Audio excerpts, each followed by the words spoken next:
Please stand for a moment of silence, followed by the Pledge of Allegiance.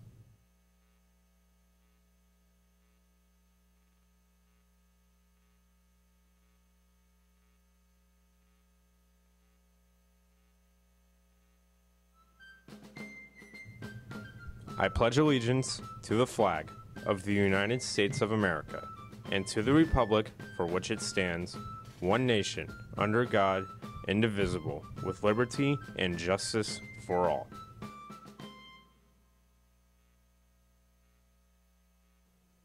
Good morning, Tornadoes. This is CTN, a Clearwater digital media production. Today is Friday, December 15th. My name is Lexi Potter, and today we have your latest school, local, and national news, so stay tuned because CTN starts now.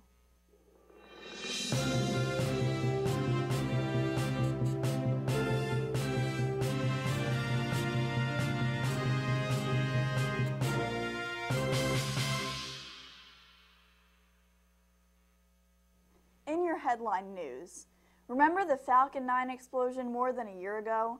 It was the last time anyone saw this launch pad used at Cape Canaveral Air Force Station, but today's launch is expected to change all of that. The pad is ready to host its first launch since the explosion caused extensive damage to the pad back in September of 2016. SpaceX says it's a key to their success to get this pad back to normal operations. The Falcon 9 rocket is now being prepared for this morning's launch after experiencing a few delays.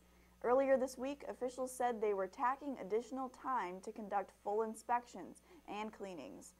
Particles in the second stage fuel system were reportedly detected. Today's launch is scheduled for 10:36 a.m.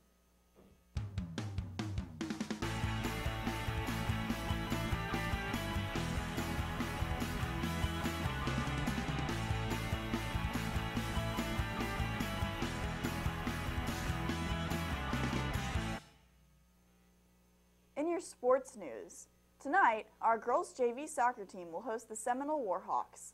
Game time is 6:30 p.m. and admission is $4. Tonight, our girls and boys soccer teams travel to Countryside to take on the Cougars. Game time is 6 p.m. and admission is $4. Our Lady Tornado basketball teams will travel to Palm Harbor to take on the Hurricanes. Game time is 6:15 p.m. and admission is $4. Our boys basketball teams travel to Northeast to take on the Vikings. Game time is 6:15 p.m. and admission is $4.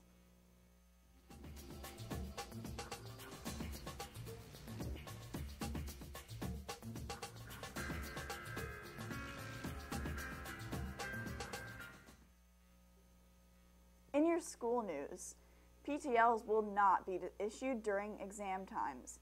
All PTLs must be obtained before the exam starts. No exceptions. See Ms. Kober or Ms. Thomas Green in the front office. Seniors, please bring in your college, trade school, or military acceptance letters to Ms. Biddle so they can be displayed in the senior cafeteria. Please bring in one of your senior pictures to Mrs. Biddle so that she can display your picture in her office. Seniors who have not paid their senior fees should see Mrs. Biddle in the front office. The last day to pay the fees this semester is next Thursday. Senior fees will be $100 after the break. Woodshop is selling cutting boards for Christmas. Prices start at $5. Stop by PA3 to make your purchase. Pre-order your yearbook for $65 in room B1 or online at www.balfour.com. The Key Club is selling Udibands outside the senior cafeteria during both lunches. Your purchase will help Ephraim receive an education. Join the yearbook staff at Chick-fil-A on Gulf to Bay today from 2 to 4 p.m. Spin the wheel for $1 to win valuable prizes.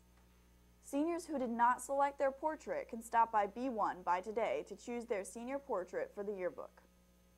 There will be a GSA meeting and a holiday party after school on Friday, December 15th, directly after school in Pod 9. This Saturday, December 16th, in our own Clearwater High Gymnasium is the 3rd annual robotics competition. Opening ceremony will be around 10:45 a.m. CHS's Twisted Circuits would like to invite all of you and your family to stop in and check out the fun. There are 14 teams expected for sure, possibly 16. They would love it if you would all stop by. Entry is free.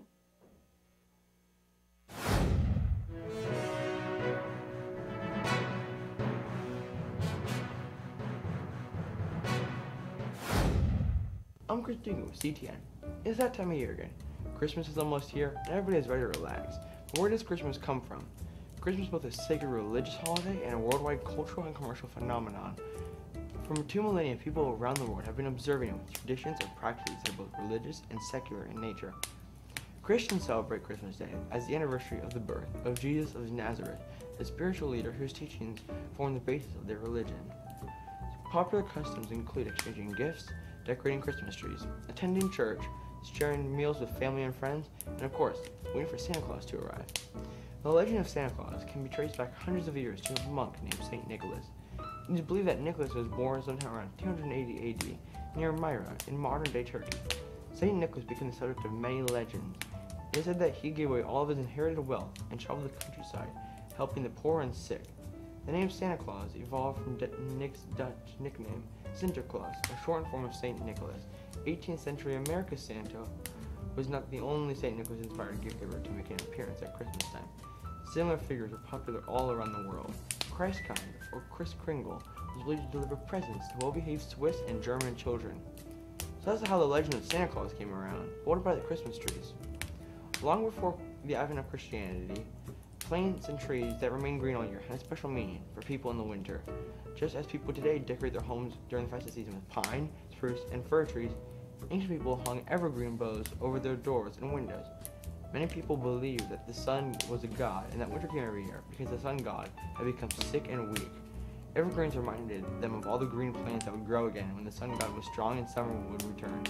This is a brief history of Christmas, Santa Claus, and Christmas trees. Happy holidays.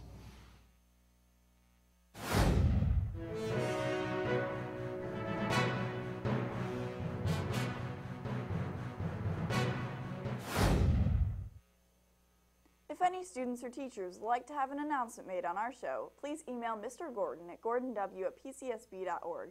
If you are a student, please have your club sponsor or coach send the email. Like us on Facebook at Clearwater Digital Media Productions for a look back at some of this year's broadcasts.